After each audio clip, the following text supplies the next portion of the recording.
This is Gabe Gutierrez, and I'm joined, as always, by Jason. Who knew there were so many parts to corn? Spoolstra. Jason, what's up, man? I'm good. Yeah, who knew, right? Apparently the Romans, because they had a god or goddess for every single stage in the life of an ear of corn. Yeah, it's crazy. Oh my gosh. Like, I was reading that. I was like, this has got to be a joke, right? No, No. this is legit. Like, this is really, I mean, he's saying it like a joke because it is a joke. It's ridiculous. Mm-hmm. And yet, no, it's very real. Extremely. And for some people, it was, took it very seriously. Yeah. So we are in part 1, book 4 of City of God, chapters 6 through 10. Man, let's just jump right in here. Real quick, overall, it does kind of feel like, okay, kind of doing more of the same thing, right? Mm-hmm. Like, I mean, it's new wrinkles of it. Like he hasn't touched on this part of it yet, but it is still very much like, okay, yeah, I'm with you. I recognize that I am not the audience that Augustine was writing to. Right. So I have to realize that. But it does, feel like, okay, you're preaching to the choir. I'm with you, Uh-huh. I mean, I guess the I can appreciate he's not retreading. I mean, he is and he isn't. Like, in some ways, it's the same major point, but he's using different examples to prove the same point. Right, and maybe for the first couple of chapters in this section, it is kind of the same point, but with different players, right? He's talking about the Assyrians and maybe even the beginnings of the very first people who started to expand the kingdoms because they just wanted more power, and how that didn't really do them any favors.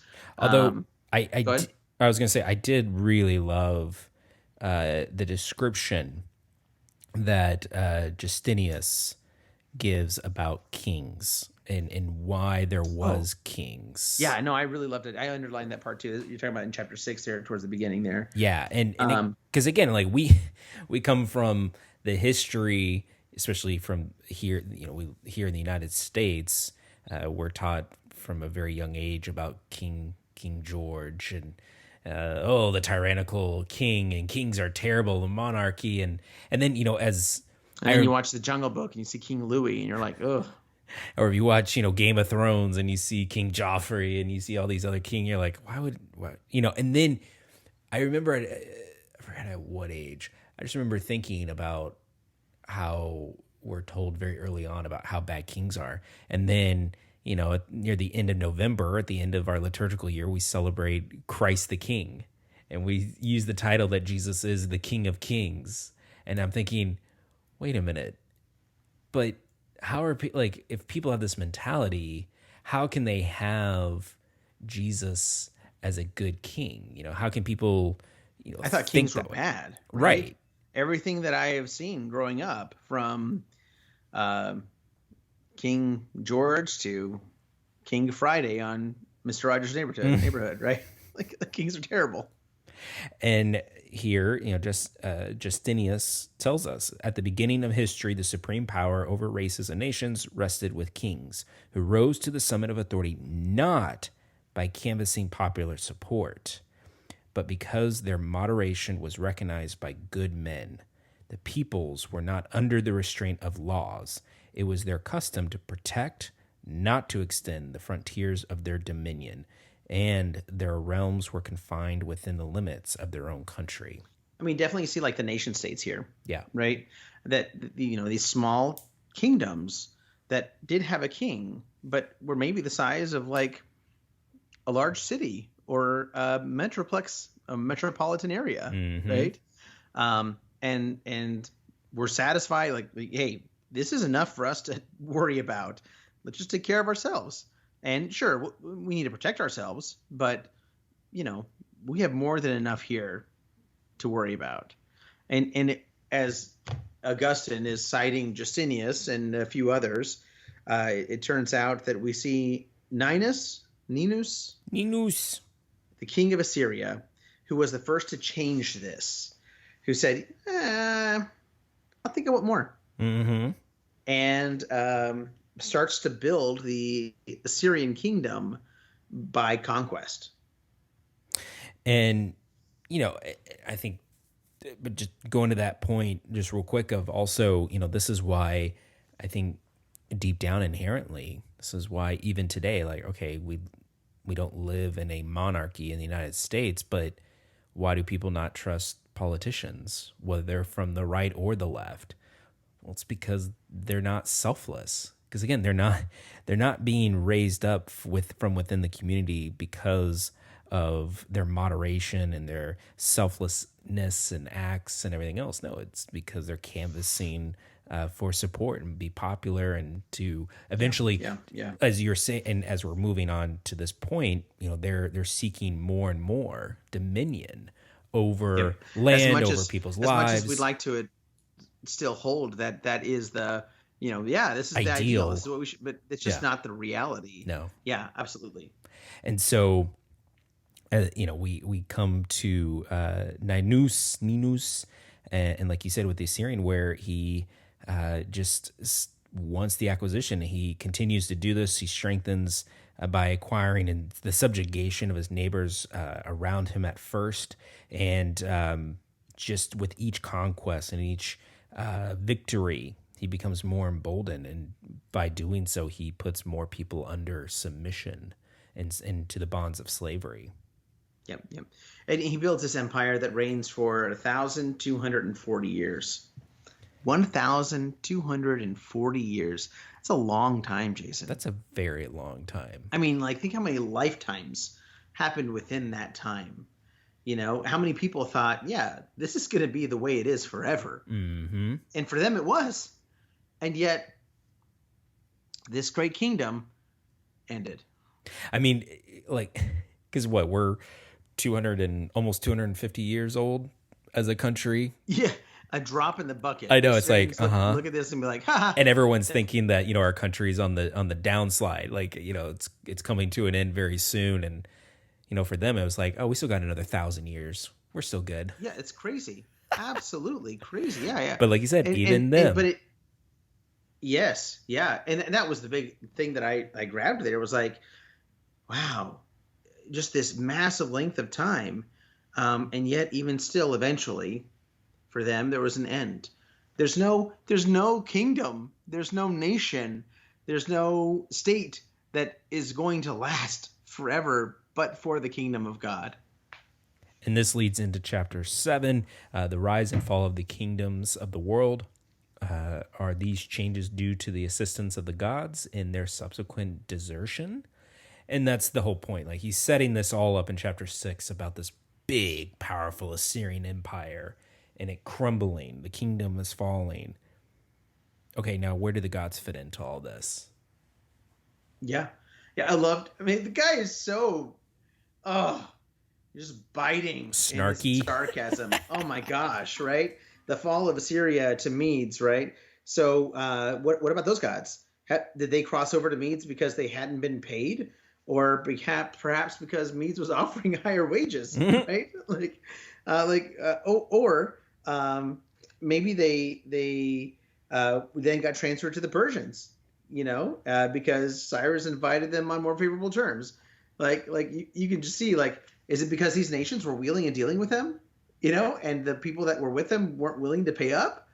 This is ridiculous. What's going on here? Or a little later on, maybe the gods aren't as strong as they ought to be if they stayed with the kingdom because they were defeated by, strategy or strength of humans. What is going on here? You've got fickle gods that are either following the money, or you've got gods that are actually kind of impotent because human wit and strategy and might can defeat their quote unquote power. And wouldn't it make sense that if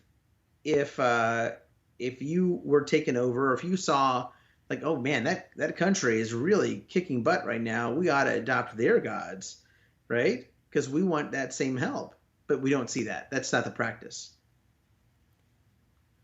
And he ties it up with, like you're saying, just this time. Whose side are we going to jump? Are we going to jump ship for their gods? Are we going to, are we going to call upon ours, someone else's? And then, like, what if the name of Christ had not yet been preached in the part of the world? If at that time, when the Assyrian Empire was destroyed after 1,200 years and more, the Christian religion had already proclaimed another, an eternal kingdom, and had put an end to the sacrilegious cults of false gods, what would the fools of that race have said? It's like, oh, it's a fair point. They probably wouldn't be saying the same thing you're saying right now. Probably not. Which is kind of how ridiculous you are. So let's fast. So yeah, and then he ties in the last paragraph, just saying, the Roman Empire is no more special than the Assyrian Empire, is no more special than the Greeks and any other empire, fill in the blank. Mm-hmm. Mm-hmm. Then we move on to chapter 8. The Romans could scarcely entrust a single department of life to any one god. To what gods could they ascribe the growth and preservation of their empire? And this is where we get into the minor gods, we'll say. Yeah, in this particular chapter, yes. And then he builds it into the larger, more major gods. But just the reality that, like, there were so many gods, Jason. Yes. Oh, my gosh, so many.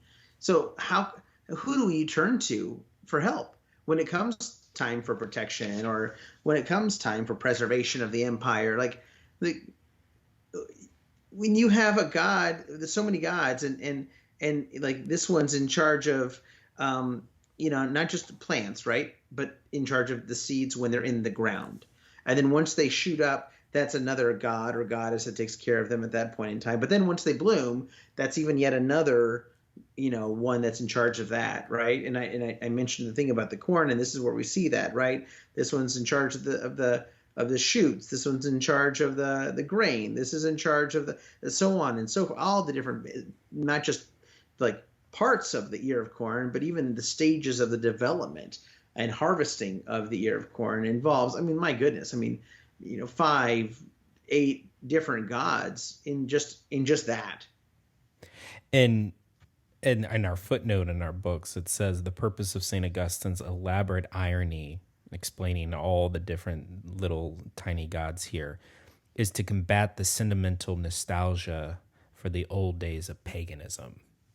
And this whole part also just reminded me of how this is, I would say, a tale as old as time when it comes to the desire for the belief in paganism, because we see this very similar even in North American native tribes back in the day, with all the different gods and the wind, the rain, the everything. But same thing like with the crops, like you had crop and then you had the soil, and just, even the Egyptians, right? Like you just see this over and over. And I could see someone possibly trying to make the argument about, well, you Catholics, you guys have your patron saints for every little thing, and you call upon your patron saint. It's like, true, we do have patron saints that we attribute certain things to.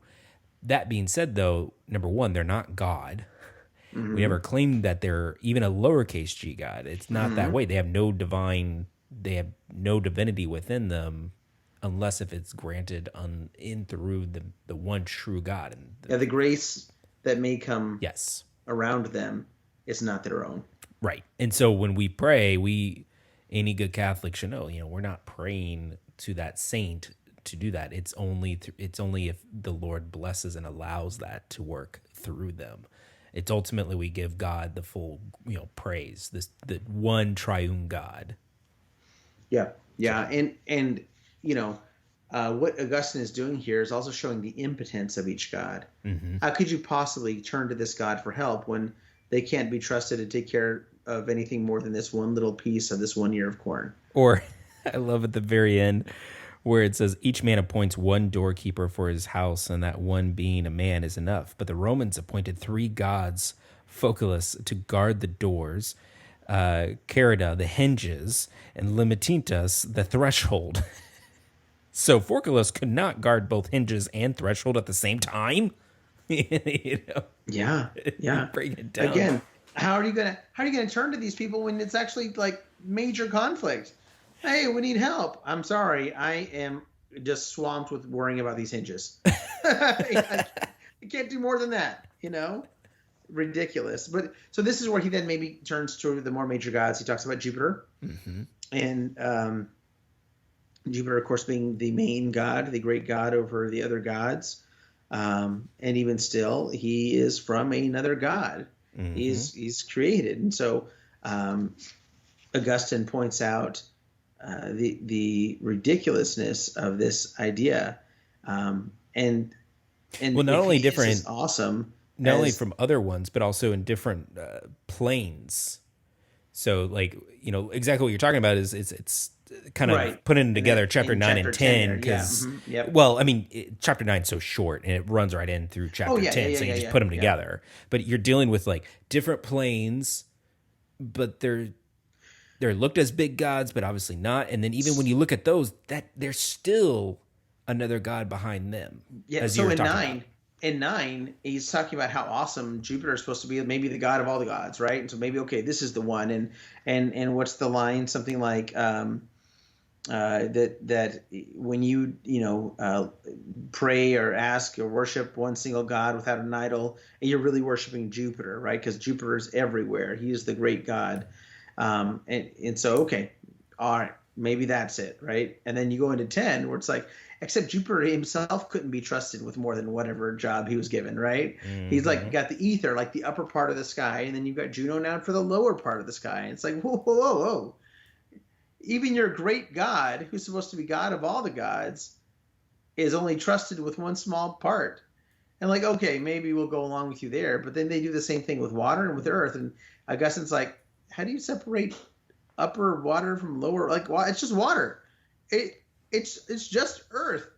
And yet here you are, you're doing the same thing with these major gods, and you're saying, well, this person's only in charge of these things. Because why? Because there's limits to them, right?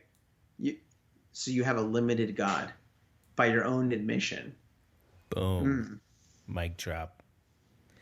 And that flows into the limit of also very Aquinas. And obviously Aquinas pulls from Augustine in his proofs of the existence of God and the unmoved mover, and the understanding of, okay, well, God cannot be created.